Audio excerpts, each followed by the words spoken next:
December 27th, I think. Yes, I think it's 27th. I'm losing my days here. But anyways, I'm thinking about my 15th birthday. It was getting closer to the time when I could get a job outside of my neighborhood, because previously I told you about working in my neighborhood, taking care of some elders in my neighborhood, and they would give me some money, some stipends, or whatever like that. But 15 and 8 months, I had to be that in order to get a job where taxes could be taken out.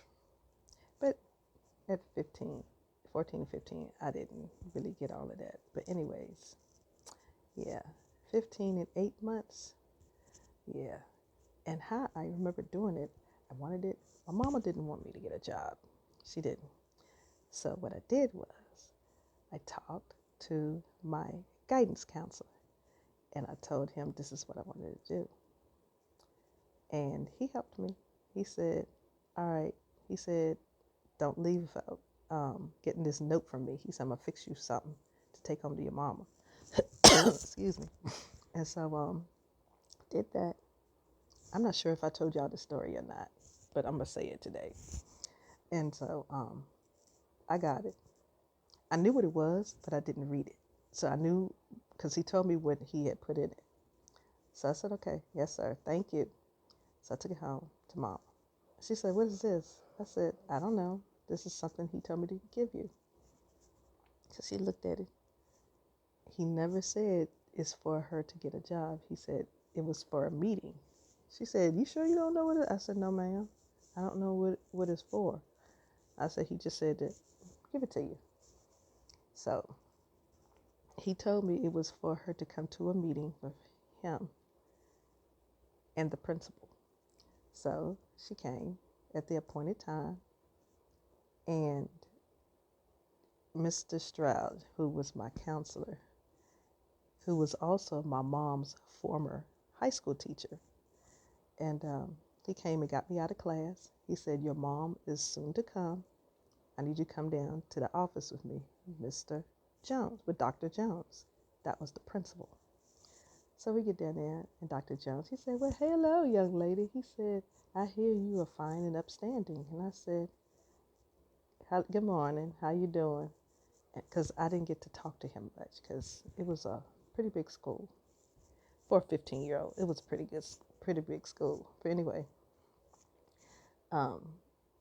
he said, your mom is on her way.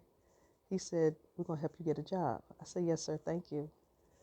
And so Mama comes in. She grinning. She said, is there anything wrong?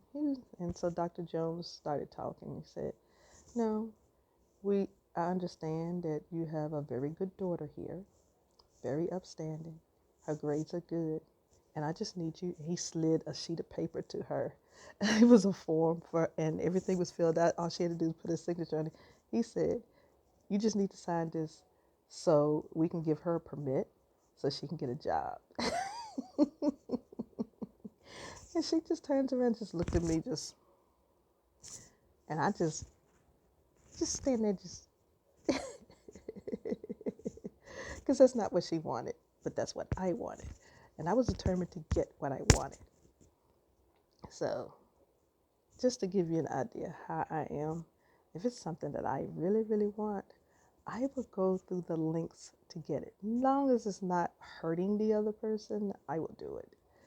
Because I wanted a job, because I was tired of watching my mom suffer. And I figured if I could just take care of me, myself, if she didn't have to do anything for me, then that would be a great gift. So I did that because there were some things that I wanted to do for myself for my 16th birthday. So as soon as I reached 15 and 8 months, which was near the end of the school year, which was the end of the winter year, close to it, that's when I got a job. I worked as a dietary aide.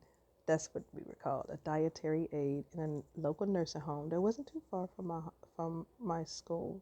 So I was able to walk there. It was about a 20-minute walk.